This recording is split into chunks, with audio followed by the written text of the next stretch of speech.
Muhammad's got many names, but one of the most important names is Mustafa. Mustafa in Arabic means he who was selected. And the idea is that since the time of Adam, the first human being, God selected from every generation the best of all the descendants of Adam. So there was some kind of natural selection, one generation after the other. Until at the end, He selected the best of the best of the best of the best. And this is the Prophet Muhammad. And He chose him to give him His word, the exact word of God, and of course selected him to be the prophet that will bring to humanity the finest of all revelations. This is Islam. That we are talking about a culture which is highly rich, highly interesting, and highly rewarding. And that's what the most important thing. It's highly rewarding because it basically, for the ordinary person, it's a very, very simple religion. I'm not talking about philosophers, I'm not talking about academicians, I'm not talking about the great theologians, I'm talking about the simple person for whom Islam is the most rewarding of all religions. At the end of the story, if he is a good Muslim, and he dies, he is going to go straight into paradise, and paradise is described in the most colorful way possible in the Quran. And for this reason, I think we should speak about Islam with great respect. And not just, as I can hear some people say, well, it's Islam, it's nothing. No, it's not.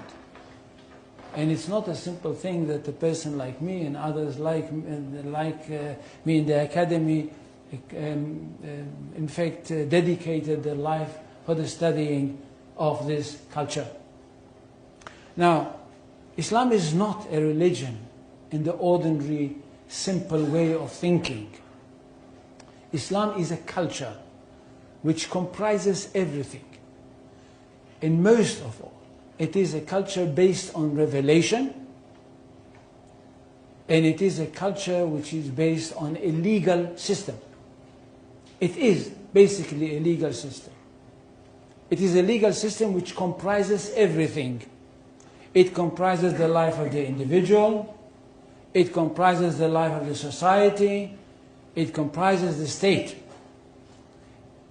That's one thing. Secondly, it is a world religion. It's not like Judaism, which is not a world religion. It is connected with the chosen people and it's only for them.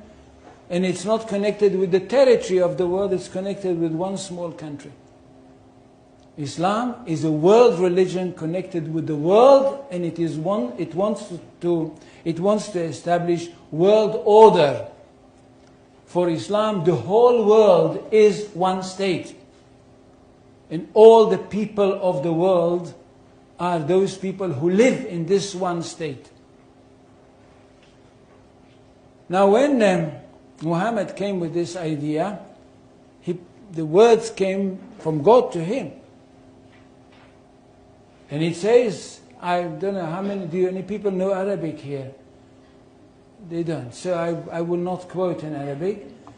In Surah 61, verses 11-13, we hear that God sent Muhammad with a true religion, with the right message, with the right path, in order that it should overcome all the other religions. Which means that there is only one truth. Jews and Christians, which are called the people of the book, had once their own truth, but they were not a very good custodians. And they falsified their books. That's why Allah had to send another prophet, a modern prophet, that should bring the last word of God and the only word of God to humanity. This is the Quran. Nothing can be superior to it. And because of that, this religion is regarded to be one that stands on top of everything else. In Arabic, they say, Al-Islam ya'lu wa la yu'la alayhi. Islam is superior, nothing can be superior to it. Which means we are talking about not only the final word of God, not only about the finest word of God, but the truest of all revelations. Now what does the community have to do? The community of the believers. Those people that were lucky enough to have their hearts open and to have accepted the call of the Prophet Muhammad. What do they have to do? They have a mission in this world. To bring the word of God to the whole universe. Or if you want, to the whole of this planet. For this, they have got to make an effort. And the effort is, the end of the effort is that we will have one state. It's going to be an Islamic state all over the world.